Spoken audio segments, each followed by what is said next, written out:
Well, good morning, everyone, Good morning. and happy Sabbath. Thank you. There's an old saying that says something like this: sticks and stones may break my bones, but words will never hurt me. You've all heard stuff like that before. We all know that no matter how much we try to tell our children words like this, is usually what we tell our kids. Well, don't worry about other people say. Sticks and stones will break your bones, but words will never hurt you. We know that words, in fact, do have a profound impact on our lives. Abraham Lincoln was nearly killed for his deliberate, inflammatory remarks about another man. I think it took him to a duel where their second stepped in before it saved his life. I take that back. I think he wrote a letter of apology, if I remember right, on that. But anyway, it changed his life on the way he looks at words and the way he talked to people. And, it's the thoughtless and careless use of words that harm others, even though the harm is unintended. You see, most of us are not like the young Abraham Lincoln trying to get a rise out of people. We don't spread inflammatory remarks in order to try and inflame our opponents. We don't spread these things around, but we often don't stop to think about what we say to others, even little things that may be hurtful to cause other people's hurt feelings or maybe bitter feelings. The fact is, no matter how many times I've said to other kids on the playground, sticks and stones may break my bones, but words will never hurt me, well, I lied. That's not true. They did. They meant something. They were hurtful, and everyone knew it. They knew it, and I knew it. And if words weren't so effective at causing pain for other people, we would find some other way to make other people feel like the scum of the earth, because that's what kids try to do. Words are powerful, and words are powerfully effective. Wars have been started with the careless use of words. Countries constantly tell each other to tone down their rhetoric before it sends nations into conflict. But they're just words, right? That's all they are. I'd like you to turn to Proverbs with me. Very famous scripture here in Proverbs chapter 25 and verse 11. Proverbs 25 and verse 11. A word fitly spoken is like apples of gold in settings of silver. So this metaphor is so often describes what we best strive for. And it just so happens I have a setting of silver here. I'm going to bring out. Now, I thought about bringing stainless steel because it actually looks a little bit better than this silver does her, but apples of gold in settings of stainless steel doesn't sound right. So I think this is my grandmother's silver bowl. So I brought that out. This metaphor is so often, so we can present others, or maybe we have the opportunity, I should say. We have the opportunity to present others with choice words. That's what we're there for. Sometimes we don't, but that's kind of what it's telling us. So I'm going to give you an example of something I heard. This was years ago, of a couple talking, and this is what the man was saying. So he was talking to someone else about his wife, and he said this. He said, "Your mother is so beautiful. She is so wonderful. I don't even know how I could live without her. I love her so much over the years." Wonderful words that were apples of gold put in settings of silver. Sure, she's a little overweight. She could stand to lose a few pounds. I wish she were a little bit thinner. But I still love her.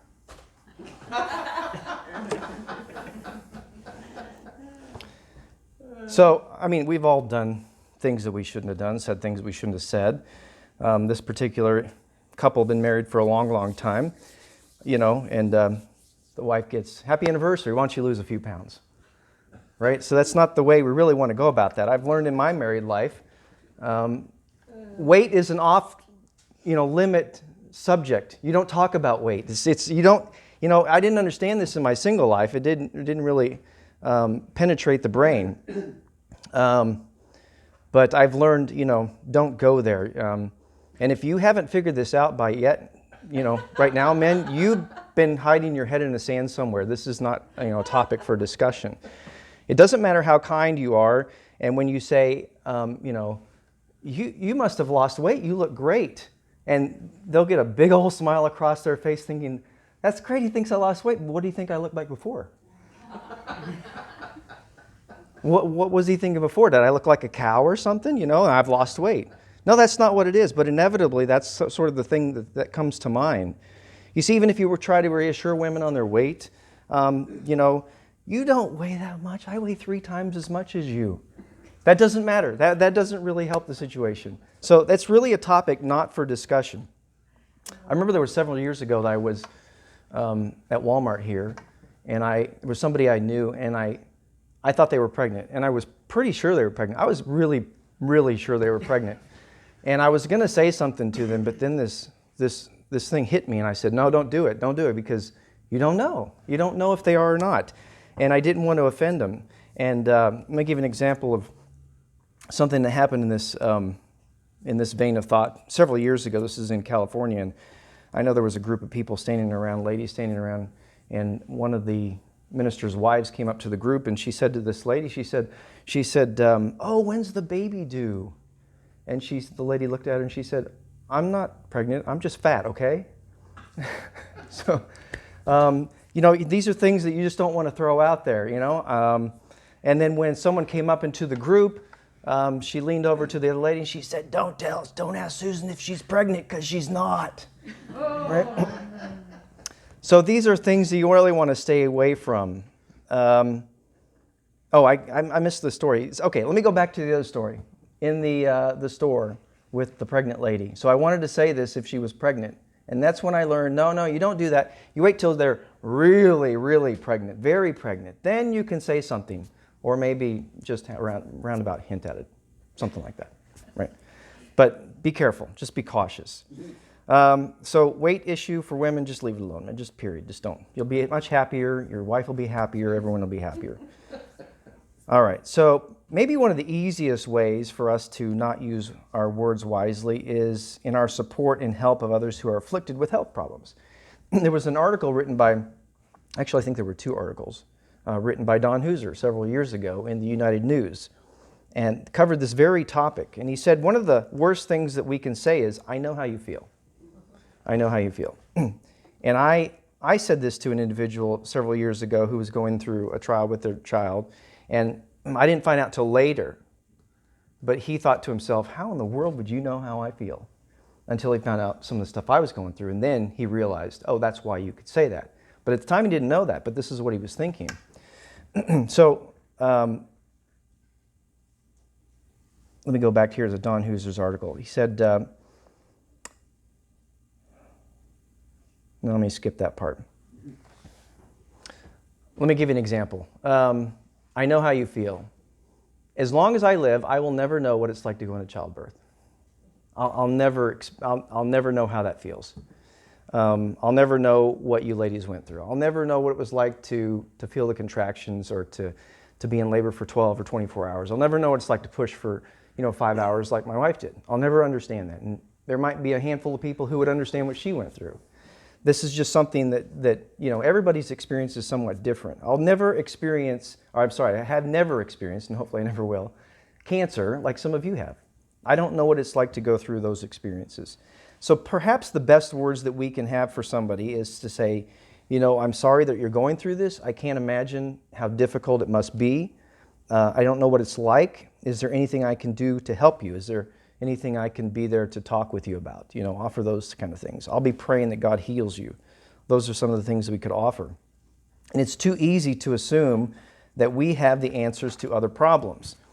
We have the example in Job of Eliphaz, Bildad, and Zophar. His friends came to Job, and the nice thing is, actually, they sat there, I think, for a week, and they didn't say a thing. And sometimes you just need somebody to sit there and say nothing, just to, absorb the misery with you. But they were, at some point, eager to help Job solve his problems. And Job responded in Job 16:2, miserable comforters are you all. Miserable comforters are you all.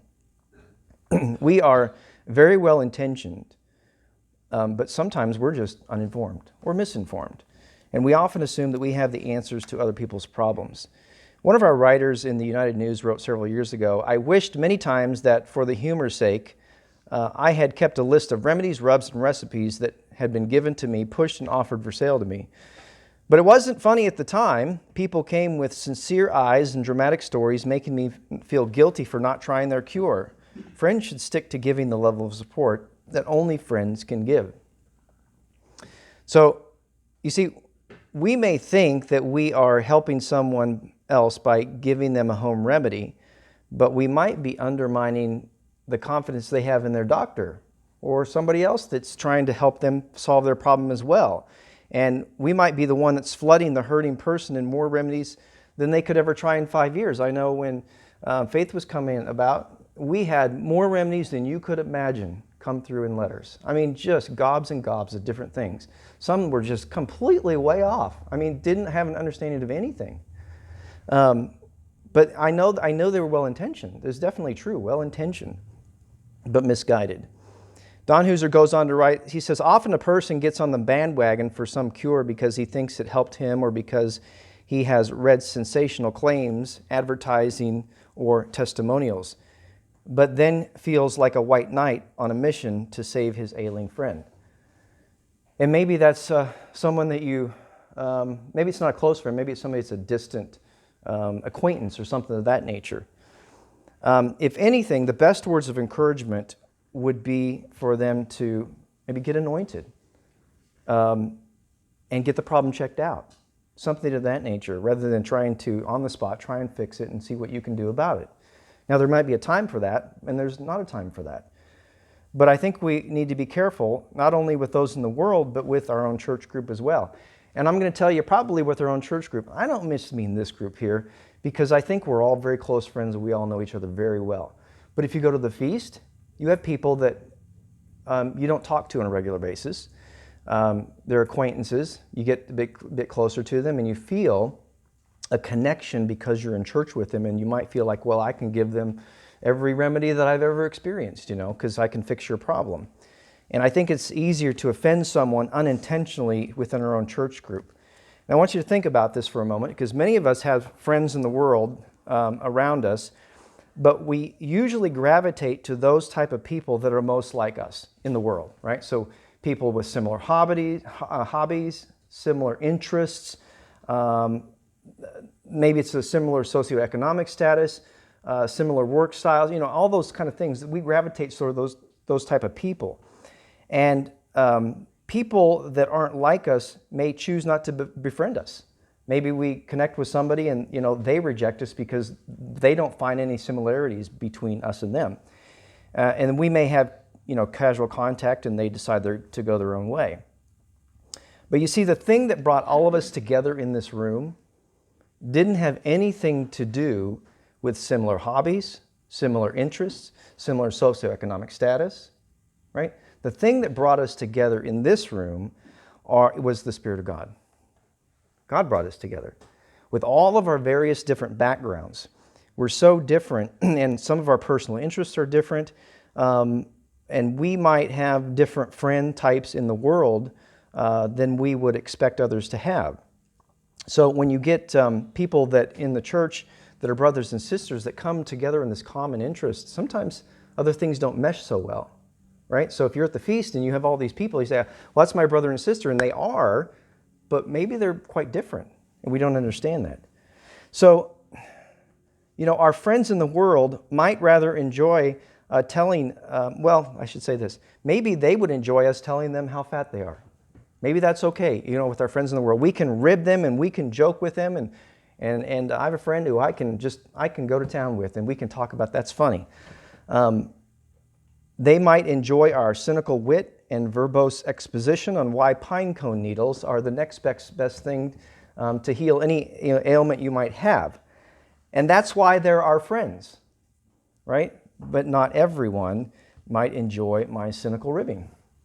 So these are things we have to be concerned about. Not everyone's going to want me to expound my knowledge of Guyton's textbook of physiology.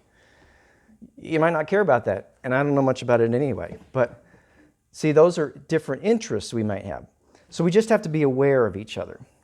Proverbs 16, verse 24. Proverbs 16:24. Pleasant words are as a honeycomb, sweet to the soul and health to the bones. So remember, if someone's seeking advice, they will come and they will ask for it. But until then, you want to give them apples of gold in settings of silver. For instance, I love you. Is there any way that I can help you?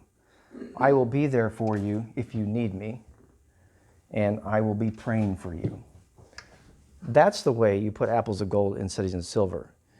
And if we can be the type of people that are comforting to others, non-judgmental, willing to listen, willing to offer a shoulder to lean on, without trying to be a problem solver, as I am and most men are, right? Then God will use us to place those apples of gold in settings of silver, and we can be a true comforter to a friend in a time of need.